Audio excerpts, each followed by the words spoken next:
So students, today in Zoom class we have studied about the valencies. So in this class we are going to discuss about the chemical formulas.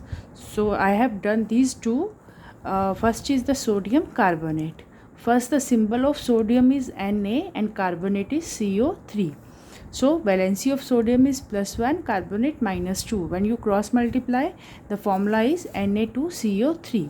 Then magnesium chloride. Magnesium -1, chlorine +2. And you can say magnesium having the valency +2 and chlorine having -1. So when you cross multiply, it is MgCl2. Same if we going for the formula of aluminium bromide. So aluminium symbol is Al, bromide is Br. Aluminium having valency +3, bromine having -1. ये 1 minus आप कुछ भी plus minus वैसे भी लगा लीजिए, ठीक है. When you cross multiply it become AlBr3. So in this way you have write the valencies of different you can say with the help of the valency of different elements you can write down their chemical formulas. Fine. So some of the students still having the doubt in valency, so I have let me explain about the valency again. Valency, number of electron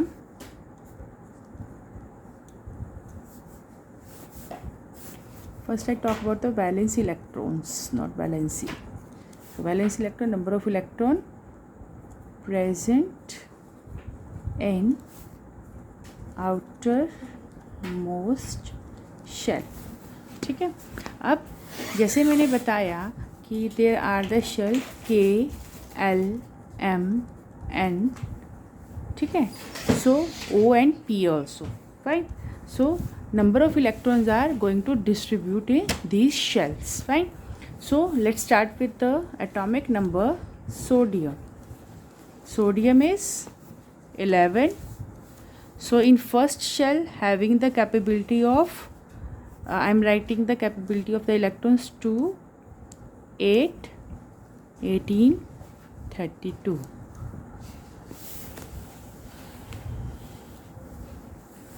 So that is in first shell the number of electron is 2, fine.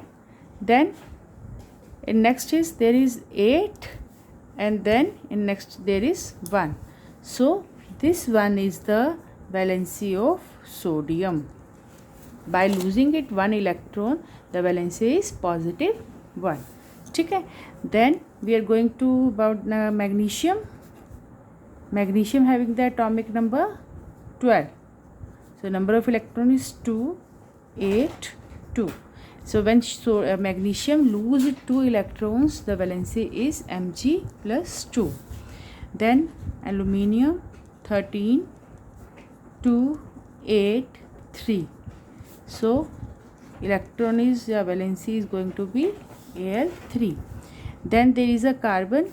So carbon not carbon, silicon. Silicon 14, 2, 8, 4. So silicon having the tendency to share their electrons.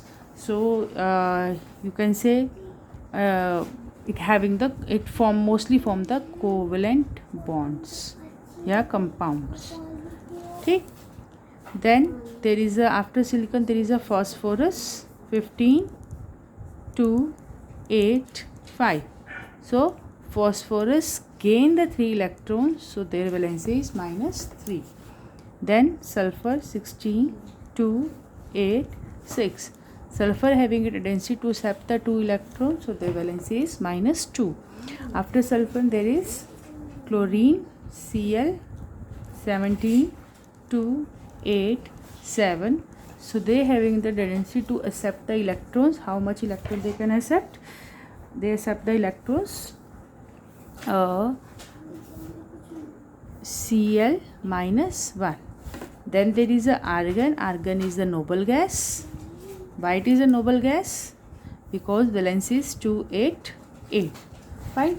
और उसके बाद अब यहाँ पे जो मैंने distribution लिखा 2, 8, 18, 18, 32, normally जब हम पूरी शेल्स को कंसीडर करते हैं तो उसकी कैपेसिटी होगी 2, 8, 8, 18, 18, 32. This one is the exact जो कह सकते हैं electron distribution of the elements. ये जो मैंने लिखी है ये जब तक हम नॉर्मली हम कंसीडर करते हैं कि अगर हम इतने ही शेल्स तक मूव कर रहे हैं, ठीक है, लेकिन एक्चुअल में it is 2, 8, 8, 18, 18, 32. But does in mean कि ये इनके इलेक्ट्रॉन शेल्स की क्या है, कैपेसिटी है, ठीक। अगर हम अब कैल्शियम की बात करें तो कैल्शियम में क्या होगा 2, 8, 8, 2. तो ये जो उसके आउटर मोस्ट शेल में इलेक्ट्रॉन है, अब ये क्या करेगा, जब ये लूज़ करेगा तो कैल्शियम की होगी वैलेंसी +2, ठीक है। So it's better to learn your this capacity rather than this one, ठीक है, क्योंकि इनके अंदर क्या होता है, आगे सब शेल्स होते हैं जिनमें फर्दर डिवीजन हो जाती है इलेक्ट्रॉन्स की। सो आप इसको ना लर्न करने की बजाय आप इसी को लर्न करेंगे, ठीक। सो this is about the how you find the valencies of particular elements. Now we come to our next concept, that is the mole concept. So in mole concept, what we define about the mole concept, as in our last video we have studied about the gram atomic mass and molecular gram molecular mass. तो ग्राम atomic मास क्या था, मास of an atom in grams, fine. और ऐसे ही ग्राम molecular mass क्या था, you can say mass of an substance in grams. क्योंकि इसे molecular हम जब हम इसको ग्राम में कंसीडर करते हैं तो हम इसको 1 मोल के लिए डिफ़ाइन करते हैं। तो 1 मोल की वैल्यू क्या होती है, 6.022 × 10⁻23। तो जब हम ग्राम मोलर मास को या ग्राम एटॉमिक मास को 1 मोल के लिए डिफ़ाइन करते हैं तो जो हमारा मास कंसीडर होता है that is a gram atomic मास, जिसे हम किससे रिप्रेजेंट करते हैं, जी से। एटम का मास है तो यू, और अगर ग्राम एटॉमिक मास है तो 16 ग्राम्स, फाइन। ये मैं इसलिए बता रही हूँ क्योंकि मोल कंसेप्ट को स्टार्ट करने से पहले आपको ये एक बारी ज़रूर देखना होगा, ठीक है। सो अगर अब हम मोल्स की टर्म में देखें, क्योंकि मोल्स क्या है, क्या मैंने बताया कि जो हम ग्राम एटॉमिक मास है ये हम 1 मोल ऑफ सब्सटेंस के लिए डिफ़ाइन करते हैं। तो जब हम ग्राम कंसीडर कर रहे हैं इट मीन्स कि हम 1 मोल ऑफ सब्सटेंस की बात कर रहे हैं। अगर हम सिर्फ एटॉमिक मास की बात कर रहे हैं तो हम सिर्फ एटॉमिक यानी कि एटम के मास की बात कर रहे हैं। लेकिन जब मैं ग्राम एटॉमिक मास की बात कर रही हूँ इट मीन्स कि इट इज़ फॉर 1 मोल, ठीक है। यानी कि 1 मोल के लिए या 1 मोल ऑफ जो भी आपका सब्सटेंस हो, 1 मोल ऑफ ऑक्सीजन जिसे आप 16 ग्राम से रिप्रेजेंट कर रहे हो, ठीक। ऐसे ही ग्राम मॉलिकुलर मास क्या था, mass of molecule in grams. अब ये भी क्या है, अगर ये मॉलिकुलर मास है तो हम सिंपल क्या लिखते हैं, म्यू। लेकिन अगर हम ग्राम मॉलिकुलर मास लिख रहे हैं तो उसे किस में रिप्रेजेंट करेंगे, ग्राम्स में, ठीक। जैसे एक और एग्जांपल है, molecular mass of carbon dioxide is 44 mu. लेकिन ग्राम मॉलिक्यूलर मास क्योंकि ग्राम लिखा गया है तो ग्राम मॉलिक्यूलर मास का मतलब है कि mass of a molecule in gram, fine. Same ये भी अगर 1 मोल के लिए हम फाइन कर रहे हैं तो किसी भी 1 मोल की सब्सटेंस के लिए जो मास होगा ग्राम मॉलिक्यूलर मास ही कंसीडर होगा, तब हम मॉलिक्यूलर मास नहीं लिखेंगे। अगर 1 मोल टर्म अंडर लिखी गई है इट मीन्स कि it is for the gram, ठीक। अभी मैं इसको और थोड़ा सा एक्सप्लेन करूँगी, फिलहाल आप इसको ज़रा अपनी एक नोट्स को ज़रूर ध्यान से देख लीजिए। देन मोलर मास, अब अगर हम ग्राम मॉलिकुलर मास और ग्राम एटॉमिक मास की बात करें तो ग्राम मॉलिकुलर मास और ग्राम एटॉमिक मास क्या डिफाइन करता है, mass of a substance in gram for 1 मोल। तो वही डेफिनेशन यहाँ लिखी हुई है, mass of 1 mole of a substance in gram is a molar mass. इसलिए इसका यूनिट क्या होता है मोलर मास का, ग्राम पर मोल, यानी कि 1 मोल में कितने ग्राम्स, ठीक है। So now we start with the mole concept. तो मोल कंसेप्ट क्या कंसीडर करता है, मोल कंसेप्ट जब हम बात कर रहे हैं, मोल क्या था, हमने बात करी थी, इट इज़ अ यूनिट, किसका, to express the unit masses of atoms, molecules, ions, ठीक है। सो 1 मोल की जो वैल्यू होती है वो क्या होगी, 1 mole is equals to 6.022 into 10⁻23। ठीक, अगर मैं अब आपसे बोलूँ कि if I ask 1 mole of hydrogen atom, तो इट मीन्स, अब क्योंकि 1 मोल लग गया है तो 1 मोल का मतलब है 6.022 into 10⁻23 hydrogen atoms. Fine. After that if I say 1 mole of chlorine atom, it means 6.022 into 10⁻23 chlorine atoms. Fine. और अगर मैं लिख दूँ यहाँ पे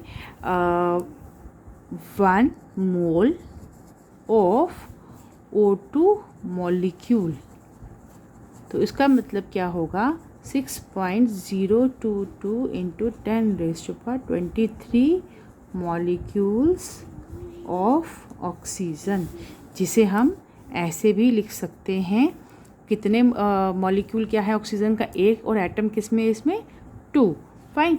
तो अगर मैं इसको ऐसे लिखूं 2 into 6.022 into 10⁻23 atom of oxygen, तो यहाँ पे हमने मॉलिक्यूल को किस में कन्वर्ट कर दिया? एटम्स में, बाय राइटिंग के ऑक्सीजन मॉलिक्यूल के अंदर ऑक्सीजन के कितने एटम्स हैं? 2 एटम्स ऑफ ऑक्सीजन। ठीक है।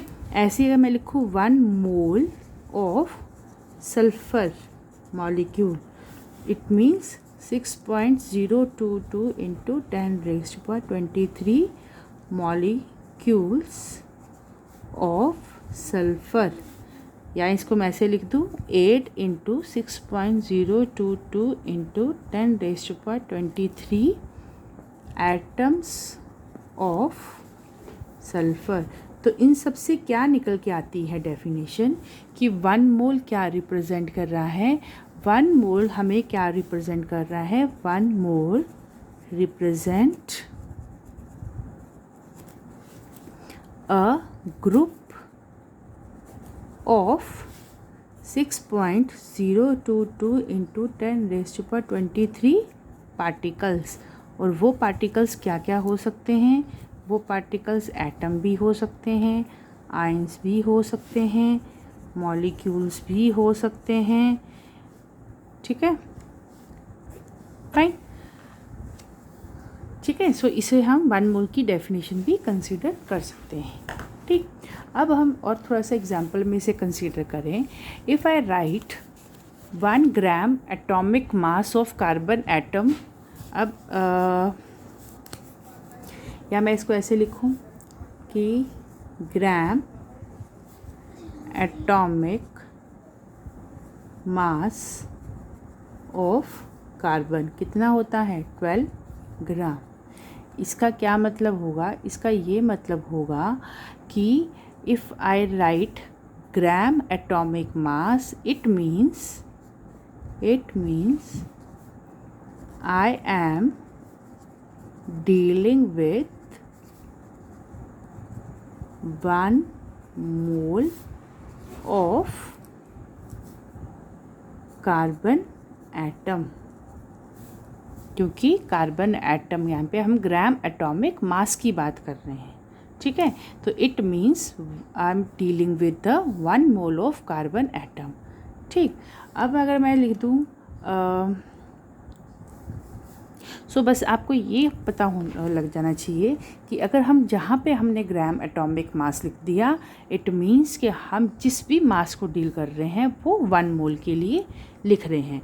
यानी कि मैं अब इसको ऐसे भी लिख सकती हूँ कि जो आपका 1 मोल है, या 1 mole of atom is equals to gram atomic mass. ठीक है। ये एक एग्जाम्पल हो गई इसके लिए।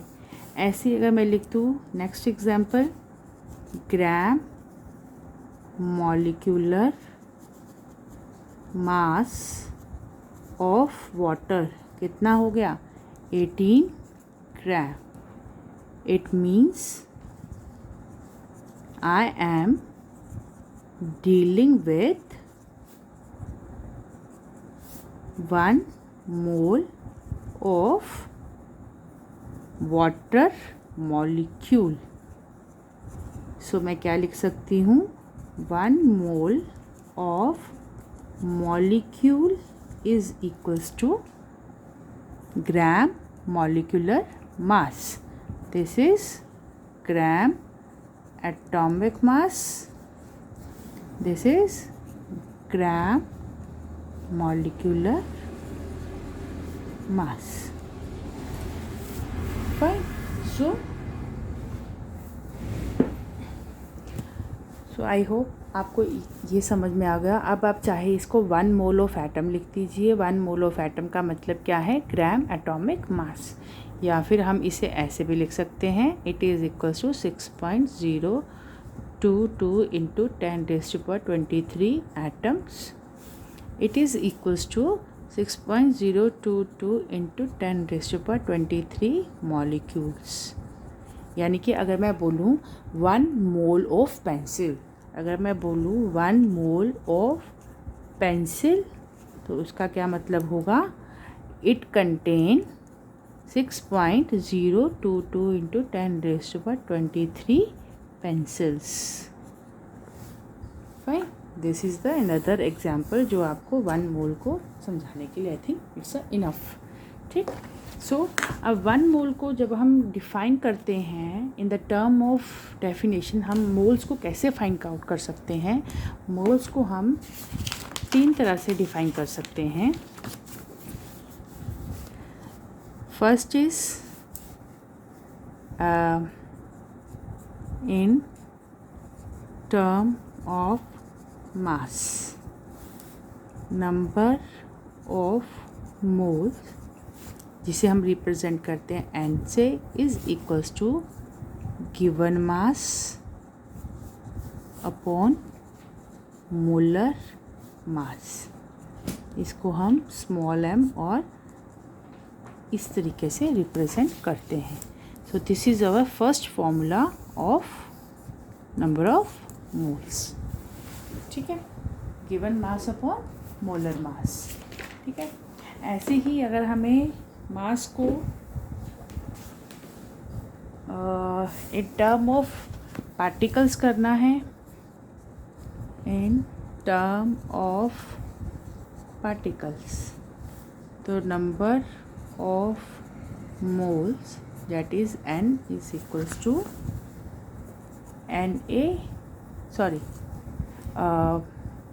Number of particles divided by Na, जहाँ पे Na क्या है आपका? एवोगैड्रोस नंबर, जिसकी वैल्यू किसके इक्वल होती है? 6.022 इंटू 10⁻23. ठीक है. So in this 2 ways we can find the for the moles in term of particles and in term of numbers. So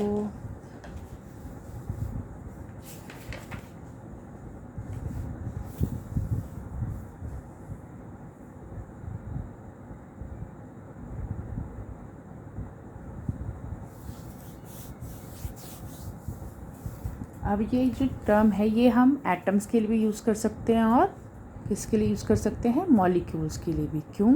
क्योंकि अगर मास आपको ग्राम से गिवन है और मोलर मास गिवन है, यानी गिवन मास अपॉन मोलर मास, तो ये नॉर्मली आप इसको मॉलिक्यूल्स और एटम्स दोनों के लिए यूज़ कर सकते हो.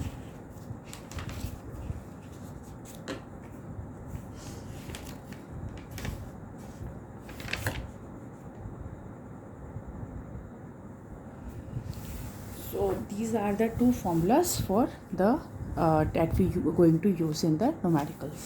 ठीक है. So and third one I think आप बुक में NCERT में भी दे रखा होगा, so you can go through it yourself. So let's start with the question of the mole concept. Now one thing you should remember, this is the method of conversion. क्या method है हमारे पास? मोल, मास और particles, जिसमें हमारे ions या फिर molecules या फिर नंबर ऑफ एटम्स आ जाते हैं।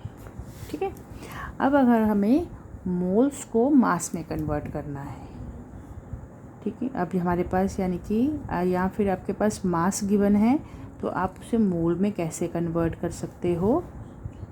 Given mass divided by molar mass. और अगर आपको मोल्स को मास में कन्वर्ट करना है तो इट इज़ गिवन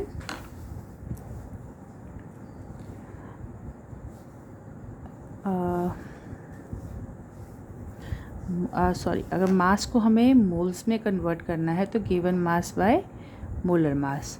और अगर हमें मोल्स को किस में कन्वर्ट करना है? मास में। तो मोल्स को मास में कन्वर्ट करने के लिए हम क्या करेंगे?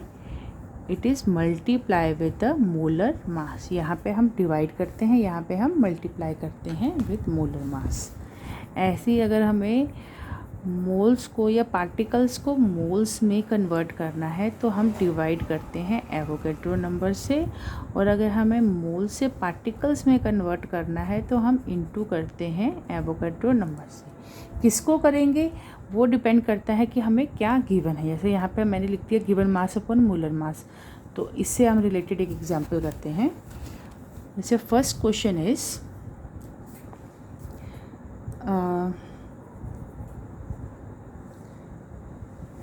मोल से हमें कन्वर्ट करना है मास में।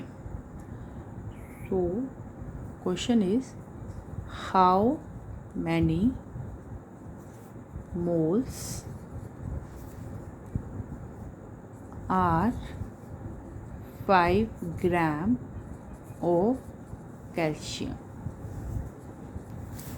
यानी कि 5 ग्राम कैल्शियम में कितने मोल्स होंगे। तो हमें मोल्स फाइंड करने हैं। हमें एटॉमिक मास यहाँ पर गिवन है कैल्शियम का, डेट इज़ 40। ठीक है, तो हाउ मैनी मोल्स, तो मोल्स में कन्वर्ट करने के लिए पहले आप फॉर्मूला लिखोगे, मोल्स या number of moles is equals to given mass upon molar mass. ठीक है, अब यहाँ पे आपको एटॉमिक मास गिवन है 440 U। ठीक, अब ये 40 जो आपका जो एटॉमिक मास है, इसको आप अगर कन्वर्ट कर लो आप मोलर मास में, तो कैसे लिखोगे? डेट इज़ 40 ग्राम्स पर मोल।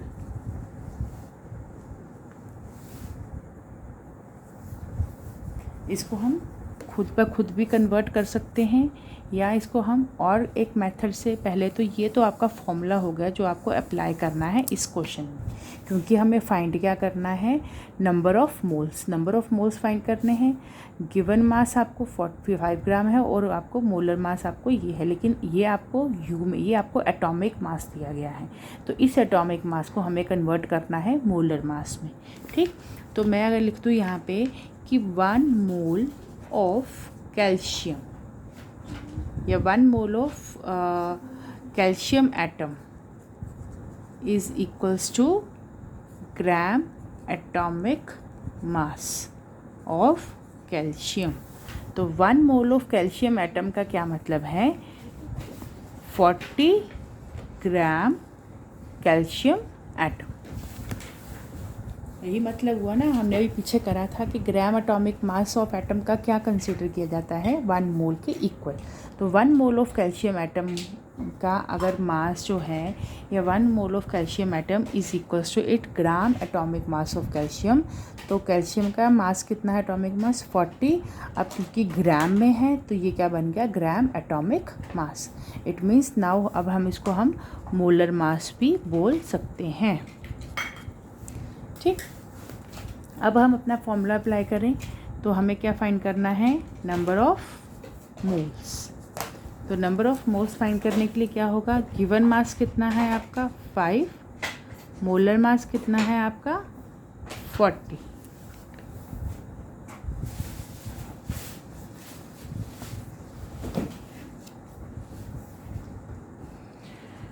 तो अब ये कितना है ग्राम्स में और ये क्या है आपका ग्राम्स। अब हम मोलर मास को हम ग्राम पर मोल्स में कंसीडर करते हैं, तो इसको हम पर मोल भी लिख सकते हैं। तो ग्राम से ग्राम्स कट गया, 5 1 जा 8, तो ये आपका आ जाएगा। जब आप 1/8 से करोगे तो ये 0.8 1 जा 825 मोल्स, ये आपका आंसर आएगा नंबर ऑफ मोल्स के लिए। सो देर आर इतने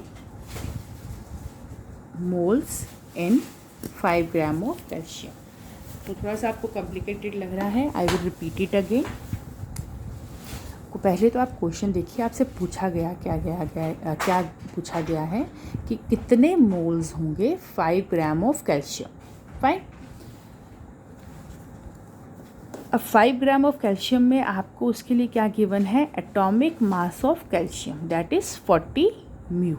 40 म्यू का मतलब है कि ये आपको सिर्फ एटम का मास दिया गया है, लेकिन अकॉर्डिंग टू दिस फॉर्मूला, जिस फॉर्मूला से हमें नंबर ऑफ मोल्स फाइंड करने हैं वो क्या है, गिवन मास अपॉन मोलर मास। तो मोलर मास का मतलब क्या होगा, मोलर मास का मतलब है मास of an atom in grams पर मोल। तो इसको, इस एटॉमिक मास को हमें इसमें कन्वर्ट करना होगा। तो कन्वर्ट करने का मतलब क्या है कि 1 मोल ऑफ कैल्शियम एटम किसके इक्वल होता है, ग्राम एटॉमिक मास के। तो कैल्शियम का कितना मास गिवन है 40, तो 40 म्यू के आगे हम ग्राम्स लगा देंगे। फाइन। अब ये जो ग्राम एटॉमिक मास हो गया, यानी कि आपका ये ग्राम्स में कन्वर्ट हो गया। अब क्योंकि मोलर मास हम पर मोल के लिए कंसीडर करते हैं, that's why I write it 40 gram per mole. Fine. When I apply this formula, तो ग्राम से ग्राम कट गया, बच गया मोल। तो your answer is this. Fine.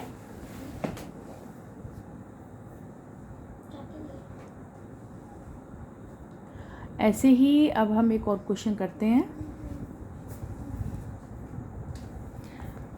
Again for the moles.